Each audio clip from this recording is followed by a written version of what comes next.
We agree that we need to create an equality in this country, but that equality is not going to be achieved until there is a decisive state intervention. Because those who are at an advanced stage are beneficiaries of a state that protected them, are beneficiaries of a state that gave them opportunities to the exclusion of black people. And therefore, to create an impression that black people should make it on their own without state intervention, it's unrealistic and unacceptable. The state must take a deliberate decision to nationalize the land and distribute it for equal use for everyone. The state has passed a law in this country that willing buyer, willing seller. Even if people want to buy the land, if there is no willing seller, will never own a piece of land. It doesn't matter how much money we get from wherever, God knows, and then we come here and say we want to buy a piece of land in Stellenbosch. If there is no willing seller, we'll not buy that land. Therefore, even when we have money, we'll still not own a piece of land in our own country. So we have to get a situation where the land is owned by the state and is given to all of us, black and white. Because 80% of landowners in this country are white people. Yet 80% of the population is black people. It's unacceptable. We have to have this debate, and that's why you call us controversial and all sorts of names, because you are refusing to listen to the truth. And anyone who speaks the truth is an unacceptable person in society. And we're not saying this truth in a violent way. We're saying it openly in a frank manner. 80% of the almost 10% of the population owns the land. And without the land, we are nothing. That's why what followed 1652 was land dispossession. Because you knew that with the land, you have everything. You've got mineral resources, you've got natural resources, and you can do anything. So we remain a conquered nation. We remain a conquered nation. And like you said in 1987, Mr. Santa, that negotiations must go on, parties must talk, and then thereafter, business must continue. Business is continuing as you predicted in 1987. Exactly what you said. Apartheid economy is still continuing. Because when you went to the table, when business negotiated with the former liberation movement, you made certain things very clear. You are not prepared to surrender the land. You are not prepared to surrender the economy. You told them you can have a black president, but you are not going to do anything with our property ownership. When the liberation started in South Africa, it was not about voting. Voting was by the way.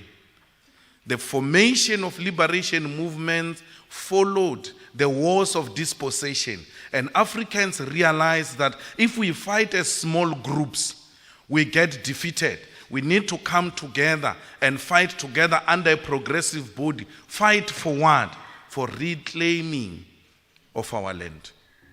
So you can't tell us we gave you 1994, that's enough. That's not what we formed the liberation for. We formed the liberation to reclaim our land, to reclaim our wealth. The economy is the land. The economy is the mines and all mineral resources. The economy is the food. There is no food without the land. The economy is the banks, retail stores. We need the participation of our people in the technology and science, because we cannot succeed to fight even diseases that can be cured for as long as our people do not own pharmaceutical companies. The diseases that must be cured easily kill our people, because pharmaceutical companies are owned by capital which is obsessed with maximizing profit at the expense of people. So we don't subscribe to those types of... All of this infrastructure, me and you must agree about, which we are agreeing, will never be realized, because it has been proven that taxes alone cannot raise sufficient capital for the state. We have been collecting taxes since 1994. We still have a problem of infrastructural development because the money is not enough. We said to capital, run the economy, take charge of the economy, and through you paying taxes, then we'll be able as a state to develop this country. The same capital which we said run the economy still is not paying tax. They engage in financial illicit flows. They engage in aggressive tax avoidance in the country. No decisive legislation to deal with that. People take money in South Africa and invest it in tax havens. They are untouchable. If you do anything to them that is an interference, the state must not interfere. People, the investors will leave the country if the state goes on interfering in the economy. So we do not agree. We have this problem.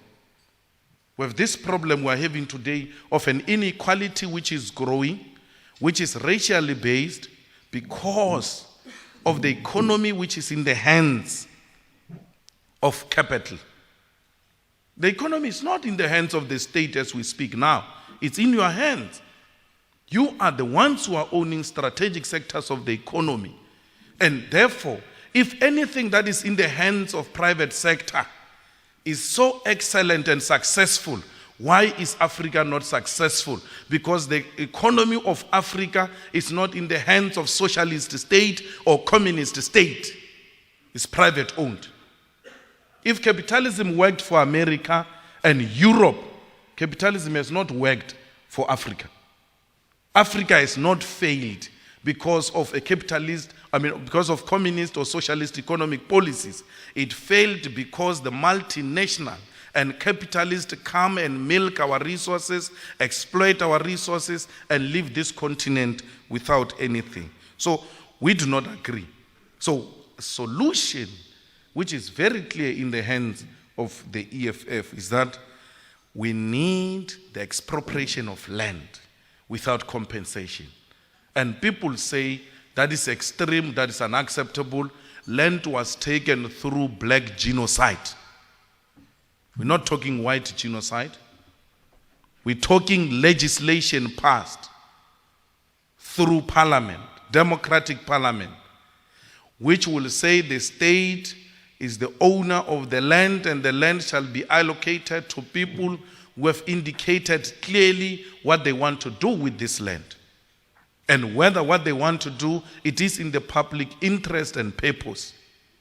Because there are a lot of pieces of land all over the continent. They are idling. Some of them are even foreign owned. Yet black people live in congested environments. They do not own a piece of land. When they try to occupy the land next to them, no, that land has been rezoned, is owned by some fellow in London. We live like pigs. In Alexander, in Langa, here, everywhere else, we have no land. And that is the first thing we need to do.